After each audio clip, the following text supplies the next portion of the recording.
दोस्तों, income tax department के द्वारा रिफ़ंड दिया गया है टैक्स पेयर को, जबकि उसने रिफ़ंड मांगा ही नहीं था। तो ऐसा क्यों हुआ है और इसकी वजह से नई मुसीबत क्यों आई है, इसके बारे में इस वीडियो में डिस्कशन करेंगे। तो आप इस वीडियो को अंत तक ज़रूर देखें ताकि आप इनकम टैक्स की प्रोविज़न को कंप्लाई कर पाएँ और पेनल्टी से बच पाएँ। दोस्तों, रेगुलर अपडेट के लिए CS Satbir Singh YouTube channel को सब्सक्राइब कर लें ताकि आपको टैक्स के रेगुलर अपडेट मिलते रहें और आप इनकम टैक्स की कंप्लायंस कर पाएँ। दोस्तों, जैसा कि आप देख सकते हैं, टैक्स पेयर का रिफ़ंड आ गया है। रिफ़ंड भी 9,04,210 रुपये का आया है दोस्तों, और 29 मार्च 2026 को उसको इंटीमेशन आ गया है। जबकि टैक्स पेयर ने रिटर्न 14 दिसंबर 2025 को फाइल की थी। तो ऑलमोस्ट 3 महीने के बाद रिटर्न को प्रोसेस कर दिया गया है, रिफ़ंड क्रेडिट भी कर दिया गया है। लेकिन दोस्तों, ये रिफ़ंड नई मुसीबत बन के टैक्स पेयर के लिए आया है, क्योंकि टैक्स पेयर ने अपनी रिटर्न को करेक्ट कर दिया था और उसने कोई रिफ़ंड क्लेम नहीं किया था। तो इनकम टैक्स डिपार्टमेंट ने रिफ़ंड क्यों दिया है दोस्तों, इसके बारे में डिस्कशन करेंगे। सबसे पहले आप इंटीमेशन देख लीजिए। जो टैक्स पेयर की रिटर्न प्रोसेस हुई है आपकी स्क्रीन पे आ रही है।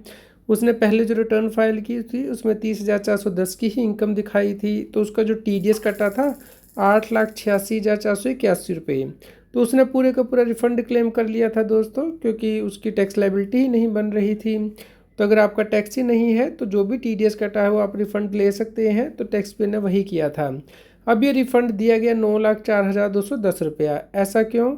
क्योंकि जब भी रिफ़ंड दिया जाता है तो अगर वो 10% ऑफ टैक्स लायबिलिटी से ज़्यादा है तो उस केस में आपको इंटरेस्ट भी दिया जाता है। तो यहाँ टैक्स लायबिलिटी 0 है तो उसका 10% भी 0 हुआ। तो कोई टैक्स लायबिलिटी नहीं बन रही थी, तो पूरे का पूरा जो रिफ़ंड है उसके ऊपर आपको इंटरेस्ट भी मिलेगा। तो यहाँ पे आप देख सकते हैं कि इंटरेस्ट की कैलकुलेशन की गई है। अब यहाँ पे delay attributable to taxpayer, यहाँ पे 4 महीने का डिले, क्योंकि टैक्स पेयर ने किया था रिटर्न को फाइल करने में। सितंबर में रिटर्न ड्यू हो गई थी, फाइल करने की लास्ट डेट थी। तो टैक्स पेयर ने दिसंबर में फाइल की थी। तो 4 महीने का इंटरेस्ट तो नहीं सरकार देगी, क्योंकि टैक्स पेयर की गलती की वजह से रिटर्न डिले हुई है। उसके बाद का जो इंटरेस्ट है दिसंबर से लेके दोस्तों अभी तक का वो दिया जाएगा, मार्च तक का जो रिटर्न प्रोसेस हुई है, क्योंकि सरकार ने भी तो डिले किया है ना रिटर्न को प्रोसेस करने में।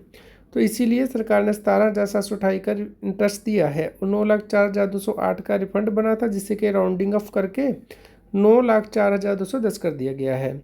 लेकिन दोस्तों, टैक्स पेयर ने ये रिफ़ंड नहीं क्लेम किया था, क्योंकि टैक्स पेयर ने इसके बाद अपने रिटर्न को अपडेट कर दिया था, अपडेट रिटर्न फाइल कर दी थी। चलिए हम आपको अपडेटेड रिटर्न दिखा देते हैं। ये अपडेटेड रिटर्न जो कि टैक्स पेयर ने फाइल की थी, जिसमें कि उसने अपनी इनकम को सही कर लिया था 29,91,320।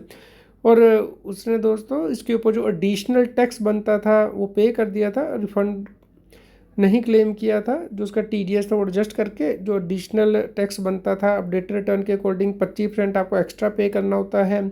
तो टैक्स पेयर ने 25% एक्स्ट्रा अमाउंट पे कर दिया था और अपडेटेड रिटर्न फाइल कर दी थी। उसका कोई टैक्स पेबल टैक्स रिफंड नहीं है। आप अपडेटेड रिटर्न में तो रिफंड क्लेम भी नहीं कर सकते। अगर आपका टैक्स होता है तो वो आपको पे करना होता है। तो यहाँ पे टैक्स पेयर ने टैक्स पे कर दिया था। तो सरकार ने रिफंड क्यों दिया है दोस्तों, इसकी सबसे बड़ी रीज़न है इनकम टैक्स डिपार्टमेंट के रूल ही ऐसे बनाए गए हैं कि उसने पहले रिटर्न ओरिजिनल प्रोसेस कर दिए, जबकि अपडेटेड रिटर्न अभी तक प्रोसेस ही नहीं की गई है। हम आपको दिखा देते हैं इनकम टैक्स के पोर्टल पे। आप देख सकते हैं 14 दिसंबर को जो रिटर्न फाइल की गई थी वो प्रोसेस कर दी गई है 29 मार्च को।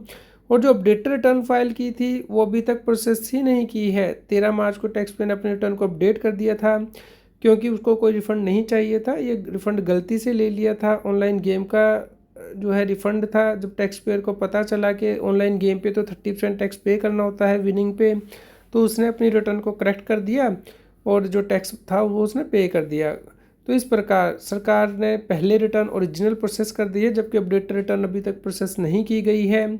तो जिसकी वजह से कि यहाँ पे टैक्स पेयर को अब नई मुसीबत का सामना करना पड़ेगा, क्योंकि जो उसको रिफ़ंड मिल गया है वो बनता ही नहीं था। तब उसे रिफ़ंड वापस करना पड़ेगा। अगर वो रिफ़ंड वापस नहीं करेगा तो क्या होगा, आप ये भी अच्छे से समझ लीजिए। क्योंकि अब अपडेटेड रिटर्न प्रोसेस की जाएगी, तो जैसे ही अपडेटेड रिटर्न प्रोसेस की जाएगी फिर से दोबारा इंटीमेशन ऑर्डर भेजा जाएगा। उसमें कहा जाएगा कि आपको रिफ़ंड गलत दे दिया गया है तो आप इसे वापस करें। अब सरकार इसे वापस मांगेगी, लेकिन विद इंटरेस्ट आपसे वापस मांगेगी। तो आपको यहाँ पे ध्यान रखना है कि सबसे पहले तो जैसे ही अपडेटेड रिटर्न प्रोसेस होगी आप देख लीजिएगा पेंडिंग डिमांड में जाके आप देख सकते हैं कि आपकी कितनी डिमांड खड़ी हो जाएगी। लॉगिन कर लीजिएगा पोर्टल पे, पेंडिंग एक्शन में जाइएगा, वहाँ पे आउटस्टैंडिंग डिमांड की एक ऑप्शन होगी, उस पर क्लिक कीजिएगा तो वहाँ पे आपको आउटस्टैंडिंग डिमांड दिखेगी। तो वहाँ पे आपको पे करनी होगी। अगर आपने अभी इसके ऊपर कोई कार्रवाई नहीं की तो उस केस में आपको इंटरेस्ट भी पे करना होगा। अब इंटरेस्ट सरकार 234D के अंतर्गत रिकवर करती है, यानी कि अगर आपको एक्सेस रिफंड दे दिया गया है डिपार्टमेंट के द्वारा तो गवर्नमेंट उसके ऊपर इंटरेस्ट चार्ज करती है। यानी कि सबसे पहले तो आपका जो रिफ़ंड है उसे राउंड ऑफ कर लीजिए 100 रुपीज़ में, और उसके बाद ड्यूरेशन कैलकुलेट कीजिए। दोस्तों अगर 1 महीने का जो डिले है तो उस केस में 0.5% पर मंथ के हिसाब से इंटरेस्ट चार्ज किया जाएगा।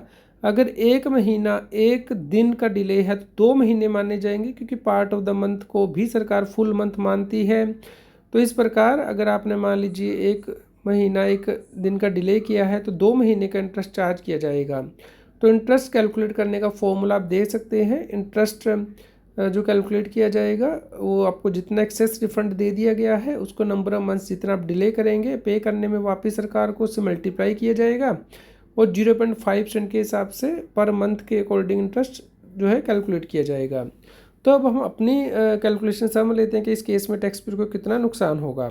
अब यहाँ पे टैक्स पेयर को 9,04,210 का रिफंड मिल गया है, तो इसे राउंड ऑफ कीजिए नियरेस्ट मल्टीपल में 9,04,200। अब इसके ऊपर 0.5% के हिसाब से इंटरेस्ट 1 महीने का बनता है 4,521 रुपया। अगर आप 1 महीना 1 दिन का डिले करेंगे तो उसे 2 महीने ही माना जाएगा पे करने में, तो वो इंटरेस्ट बन जाएगा 9,042 रुपये। और अगर आप 3 महीने का डिले कर देंगे तो इंटरेस्ट बन जाएगा 13,563 रुपये। तो दोस्तों यहाँ पे टैक्स पेयर की तो कोई गलती नहीं है ना कि उसे रिफंड मिल गया जबकि उसने क्लेम ही नहीं किया था। अब सरकार को चाहिए था कि अपडेटेड रिटर्न प्रोसेस की जाती पहले, क्योंकि सरकार को चेक करना चाहिए था कि अगर 3 महीने बाद रिटर्न प्रोसेस हो रही है तो वो ऑलरेडी अपडेटेड रिटर्न फाइल कर चुका है, जबकि सरकार ने ऐसा नहीं किया है। उसने पहले ओरिजिनल रिटर्न प्रोसेस कर दी, उसके बाद अब अपडेटेड रिटर्न प्रोसेस होगी तो टैक्स पेयर की डिमांड आ जाएगी, और डिमांड इंटरेस्ट के साथ आएगी क्योंकि गवर्नमेंट का जो पैसा है टैक्स पेयर के बैंक अकाउंट में चला गया है, तो टैक्स पेयर को अब इसके ऊपर इंटरेस्ट भी पे करना होगा। तो इसीलिए इससे बचने के लिए आपको क्या करना है कि जो पैसा आपके पास आ गया, एक्सेस रिफंड आ गया, इसे दोबारा से गवर्नमेंट को पे कर दीजिए ताकि आपको कोई इंटरेस्ट ना लगे। भले ही आपकी अपडेटेड रिटर्न यानी कि ITR-U अभी तक प्रोसेस नहीं हुई है, तो उससे पहले ही जो भी आपका ये एक्सेस रिफंड आ गया है उसे वापस कर दे, ताकि आपको जो ब्याज है वो ना देना पड़े गवर्नमेंट को सेक्शन 234D के अंतर्गत इनकम टैक्स के। तो दोस्तों अगर आपको भी इस प्रकार का इंटीमेशन आ गया है, ओरिजिनल रिटर्न पहले प्रोसेस हो गई है जबकि रिवाइज्ड या अपडेट रिटर्न प्रोसेस नहीं हुई है, तो उस केस में आपको ध्यान रखना है कि जो एक्सेस रिफंड आ गया वापस कर दें ताकि बाद में ब्याज ना लगे। तो रेगुलर अपडेट के लिए दोस्तों आप हमारे यूट्यूब चैनल को सब्सक्राइब कर लें और Telegram channel CS Satbir Singh टैक्सील को और व्हाट्सएप चैनल को QR कोड स्क्रीन पे दिया गया है लाइक करें और शेयर करें ताकि सभी लोगों तक ये जानकारी पहुंच पाए और वो टैक्स की कंप्लायंस कर पाएँ।